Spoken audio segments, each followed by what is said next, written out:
Nursery থেকে আম গাছের চারা নিয়ে এসে তার পটিং করার আগে চারাকে কি করতে হয়, মিডিয়া কিভাবে তৈরি করতে হয় এবং গাছকে বসানোর পর সেই গাছ যখন বড় হতে শুরু করে তাকে কি করে প্রচুর শাখা প্রশাখা নিয়ে আসতে হয় এবং তার জন্য গাছকে কি খাবার দাবার কি ওষুধপত্র দিতে হয় সহ আম গাছের যখন বড় হয়ে মুকুল আসে সেই মুকুলের কি পরিচর্যা করতে হয় সেসব নিয়েই আজকের ভিডিও। নমস্কার, আমি দেবজ্যোতি, কুচবিহার থেকে। আপনারা দেখছেন রান্তুর ছাদ বাগান। প্রতিদিনের অভ্যাস মতো আজও চলে এসেছি একটি ভিডিও নিয়ে। আর এই ভিডিওতে দেখাবো আমি আম গাছের সম্পূর্ণ পরিচর্যা। আমরা যখন নার্সারি থেকে চারা কিনে নিয়ে আসি, কিনে নিয়ে আসার পর আমরা সেই চারাকে আমাদের বাড়ির সঙ্গে সেট করে নেই অন্তত 10 থেকে 12 দিন। কিন্তু সেট করে নেওয়ার আগে কি করে চারাকে রাখতে হয় তার উপর ভিডিও দিয়েছিলাম আজ থেকে 2 দিন আগে। সেই ভিডিওতে আপনাদেরকে দেখিয়েছিলাম কি করে এই যে গাছটি দেখুন, এই গাছটিতে যে চট বেঁধেছি সেই চট কি করে বেঁধেছি এবং কিভাবে বাঁধতে হয়েছে, কি করতে হয়েছে তার উপরে সেই ভিডিওটি ছিল। আজকে আপনাদেরকে আমি দেখাবো যে এই একটি আম গাছ তৈরি করতে গেলে আমাদেরকে এই মুহূর্তে কি কি পরিচর্যার জন্য সরঞ্জাম তৈরি করে রাখতে হবে। যেমন এই আম গাছটিকে বসিয়ে দেওয়ার জন্য যে মাটি তৈরি করে রাখতে হবে সেটা যেমন দেখাবো, কি করে মাটি তৈরি করতে হয়। ঠিক তেমনই দেখাবো এই যে আম হয়ে যাওয়ার পর যে সমস্ত আম আমরা হারভেস্ট করে নিয়েছি সে সমস্ত ডালকে কি করতে হবে ঠিক সেটা দেখাবো। এবং আম গাছে যেহেতু খুব কম পরিচর্যা করতে হয়, কম খাবার দিতে হয়, তার জন্য আমরা কি করি, এপ্রিল মাসে একবার খাবার দিই, মানে আমের মুকুল থেকে যখন গুটি সেট হয় এবং সেই গুটি যখন মার্বেলের সাইজ হয় তখন কি খাবার দিতে হয়েছে, মানে ভারী মিক্স খাবার। এবং সামনের আগস্টের শেষ, সেপ্টেম্বরের শুরুতে আমাদেরকে আবার দিয়ে দিতে হবে ভারী মিক্স খাবার। সেই ভারী মিক্স খাবার কি করে বানাতে হবে সবই দেখাবো আজকের এই ভিডিওতে স্টেপ বাই স্টেপে। তাহলে প্রথমেই আপনাদেরকে দেখাবো যে এই যে চারা গাছটি, এই চারা গাছটি তৈরি করতে যে মাটি তৈরি করতে হবে সেটা কিভাবে করতে হবে। এই মাটিগুলি আমার এইভাবে বিছিয়ে দেওয়া রয়েছে আজ থেকে 7 দিন আগে। এবং মাটির মধ্যে গোবর যেহেতু মেশানো রয়েছে, যেহেতু আমার মাটিগুলো থাকে নিচে, তাই ভেজা কাদা কাদা অবস্থা ছিল। আমি কি করেছি, মাটিগুলো নিয়ে এসে তার মধ্যে কৃষি চুন এবং সুপার সিঙ্গেল ফসফেট ছিটিয়ে দিয়ে কিন্তু ঠিক এভাবে রেখে দিয়েছি। মাটি প্রস্তুত হয়ে যাওয়ার পর এদিকে চারাগুলো পরিবেশের সঙ্গে খাপ খাইয়ে নেওয়ার পর এবং এই যে রুট হরমোন এবং চট বেঁধে দেওয়ার ফলে শিকড়ের উন্নতি চলে এলেই কিন্তু গাছকে বসিয়ে দিতে হবে মাটির টবে। গাছ বসানো হয়ে যাওয়ার পর গাছের মিডিয়াতে প্রথম 3 মাস কিন্তু কোনো রকম খাবার দেওয়া যাবে না। টবের সঙ্গে যখন আম গাছের চারা খাপ খেয়ে যাবে, মানে ও যখন সেট হয়ে যাবে, ঠিক তখনই এই যে মাঝখানের যে ডাল সেটাকে ভেঙে দিতে হবে। ভেঙে দিলেই ঠিক এভাবে 3টি 4টি করে ডাল বেরিয়ে আসবে। আবার যে সমস্ত গাছগুলো ঠিক এই অবস্থাতে এসে দাঁড়াবে সে সময় গাছের ডালের সংখ্যা বা শাখার সংখ্যা কী করে বাড়াতে হবে সেটা এবার দেখে নিন।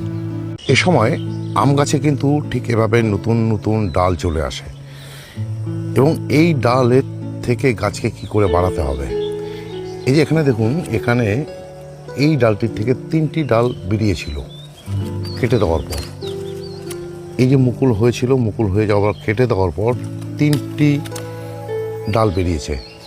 এখানে এই 3টি ডালকে রেখে দিতে হবে। ঠিক তেমনই তার পাশে দেখুন, এই যে এখান থেকে 4টি ডাল বেরিয়েছে মুকুল কেটে দেওয়ার পর। এখানে 3টি ডাল রাখতে হবে এবং কাটতে হবে এই ডালটি। এই 3টি 4টি ডালের মধ্যে একমাত্র এই ডালটি দুর্বল, এটাকে ঠিক এভাবে ভেঙে দিন। ভেঙে দিলে এই যে 3টি ডাল বেরোচ্ছে বা 3টি ডাল হচ্ছে, এই 3টি ডাল কিন্তু হৃষ্টপুষ্ট হয়ে যাবে এবং গাছ কিন্তু সুন্দরভাবে বেড়ে উঠবে। ঠিক তেমনই দেখুন এখানে এই যে মুকুল এসেছিল, মুকুলে আম টেকেনি, এখান থেকে 4টি ডাল বেরোচ্ছে। এই 4টি ডালের থেকে যেটি দুর্বল ডাল থাকবে সেটাকে ভেঙে দিতে হবে। এই করেই ছাদ বাগানের আম গাছকে বাড়িয়ে নিতে হয়।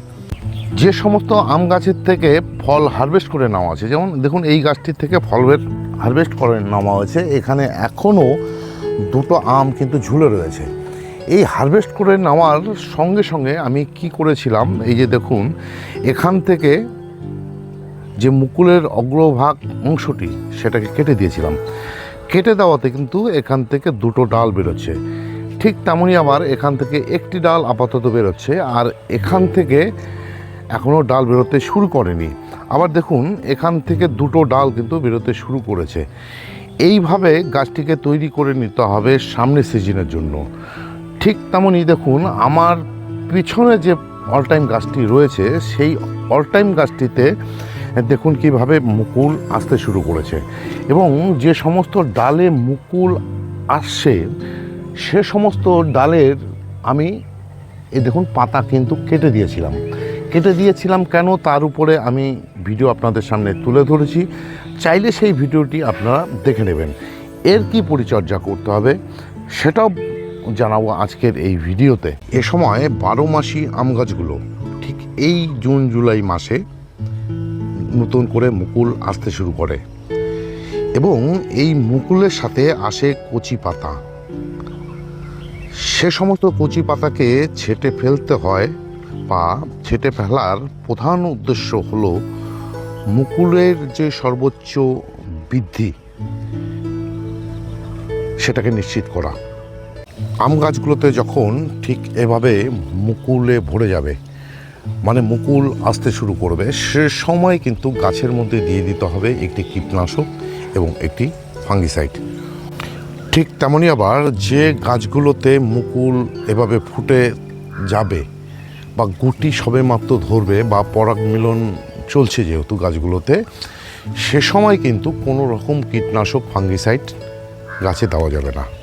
আর এই অবস্থাতে মুকুলগুলো যেন ভালোভাবে পরাগায়িত হতে পারে, মুকুলের যে গুটিগুলো সেট হবে সে সমস্ত গুটি যেন ঝরে যেতে না পারে, তার জন্য আমাদেরকে একটি খাবার ব্যবহার করতে হবে, আর সেটা হচ্ছে বোরন।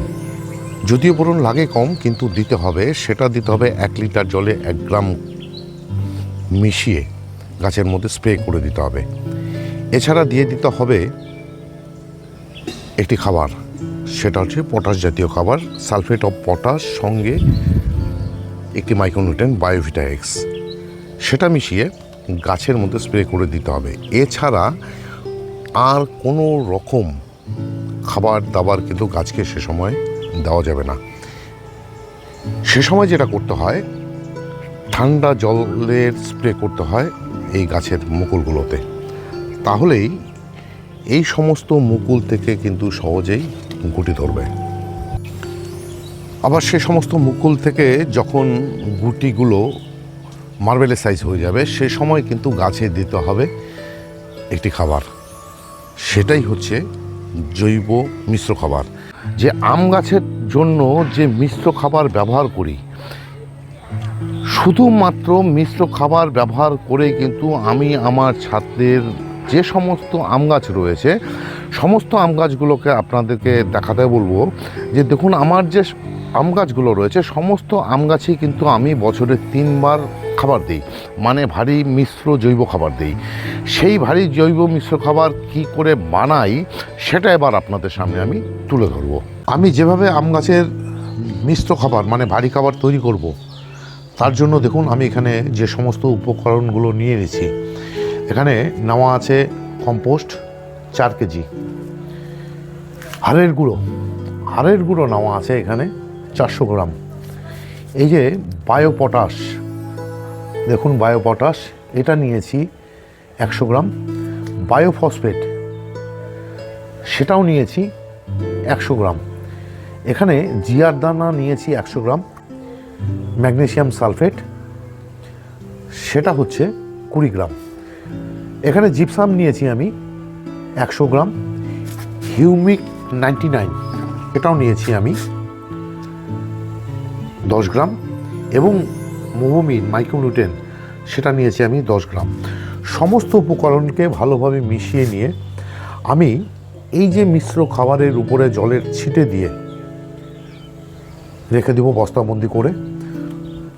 15 দিনের পর থেকে সমস্ত খাবারগুলো ডিকম্পোজ হয়ে কিন্তু একটি ভারী মিশ্র খাবার তৈরি হয়ে যাবে আম গাছের জন্য। এখানে বলে রাখি, আমি এই যে মিশ্র খাবারের মধ্যে কোনো রকম খোল, সে বাদাম খোল, সর্ষে খোল বা নিম খোল, কোনোটাই কিন্তু মিশাইনি। ঠিক তেমন মিশাইনি আমি এখানে জিঙ্ক এবং বোরন মেশানোর ক্ষেত্রে একটু আমার পাবন্দিকতা রয়েছে। মানে মিশ্র খাবারের মধ্যে যেহেতু টবে ব্যবহৃত হবে, সেই মিশ্র খাবারের মধ্যে যদি আমরা বোরন ব্যবহার করি তাহলে আমাকে বোরাক্স, সেখানে বোরাক্স না থাকার কারণে এবং জিঙ্ক ব্যবহার করার ক্ষেত্রে এক সময় হিতে বিপরীত হয়ে যায়, যার জন্যই কিন্তু আমি এখানে মোভোমিন ব্যবহার করেছি মাইক্রোনিউট্রেন। এই মোভোমিনের মধ্যে দেখুন এই যে কেমিক্যাল কম্পোজিশন দেখে নিন আপনারা। আম গাছে যেহেতু বোরনের পরিমাণ একটু কম লাগে, জিঙ্ক একটু বেশি লাগে, আর মোভোমিনের মধ্যে যেহেতু বোরন 20,000 ppm এবং জিঙ্ক রয়েছে 60,000 ppm, এই গাছের যে সমস্ত দরকার পড়ে এই সমস্ত কিন্তু সবই রয়েছে এই মোভোমিনের মধ্যে, যার জন্যই আমি মোভোমিন ব্যবহার করে নিয়েছি এই মিশ্র খাবারের মধ্যে। যেহেতু আম গাছগুলোতে পরিচর্যা খুব কম করতে হয়, বছরে 3 বার খাবার দিতে হয়, এছাড়া গাছের যখন মুকুল আসে বা ফুল আসে সে সময় একটু পরিচর্যা করতে হয়। অন্যান্য ফল গাছে যেমন সারা বছরে কীটনাশক ফাঙ্গিসাইড মোটামুটি বেড়ে যেতে হয়, কিন্তু আম গাছের ক্ষেত্রে সেটা কিন্তু খুব একটা লাগে না। তার কারণ হচ্ছে আম গাছে পোকা লাগে যখনই একমাত্র গাছের নতুন পাতা আসতে শুরু করে। সে সময় ম্যাঙ্গো উইভিল নামক এক ধরনের পোকা, জাপ পোকা, এছাড়া মাকড় গাছের যে কচি পাতার থেকে রস চুষে খায়, মুকুলের থেকে রস চুষে খায়, এবং এই যে পাতাগুলো দেখছেন এই পাতাগুলো কেটে ফেলে দেয়। এছাড়া আম গাছগুলোতে এই বর্ষাকালেই যে রোগটি দেখা যায় সেটা হচ্ছে অ্যানথ্রাকনোজ এবং গামোসিস। এর জন্য ফাঙ্গিসাইড ব্যবহার করতে হয় কেবলমাত্র বর্ষাকালেই, এছাড়া কিন্তু সারা বছর আর আম গাছে পোকার জন্য কোনো রকম ওষুধপত্র ব্যবহার করতে হয় না। এতক্ষণ ধরা আপনারা আমার আম গাছের পরিচর্যা, মানে একটি চারা গাছকে শুরু থেকে বসিয়ে সেই চারা গাছকে কি করে বাড়িয়ে নিতে হয় সেটা যেমন দেখালাম, ঠিক দেখালাম ফল হারভেস্ট করে নেওয়ার পর গাছে কিভাবে পুন করে দিতে হয় সেটা দেখালাম। এরপর দেখালাম আপনাদেরকে যে জৈব মিশ্র খাবার, আম গাছের জন্য ব্যবহৃত যে জৈব মিশ্র খাবার সেটা কি করে বানালাম। আজকের এই ভিডিওটি যদি আপনাদের কাছে ভালো লেগে থাকে বা ইনফরমেটিভ বলে মনে হয় তাহলে একটি লাইক দেবেন, কমেন্ট করবেন। এছাড়া এ ধরনের নিত্য নতুন ভিডিও পেতে চাইলে আমার চ্যানেল রান্তুর ছাদ বাগান সেটাকে অবশ্যই সাবস্ক্রাইব করে নেবেন, কেননা প্রতিদিন দুপুর 2টোয় আমার এই চ্যানেলে কোনো না কোনো ভিডিও চলে আসে। সেই সমস্ত ভিডিও দেখতে হলে বা পেতে চাইলে আমার এই চ্যানেলটিকে সাবস্ক্রাইব করে নিতে হবে। সবাইকে অশেষ ধন্যবাদ এবং শুভেচ্ছা জানিয়ে আজকের এই ভিডিও শেষ করছি। সবাই ভালো থাকবেন, সুস্থ থাকবেন, সবুজের সাথে থাকবেন। ধন্যবাদ।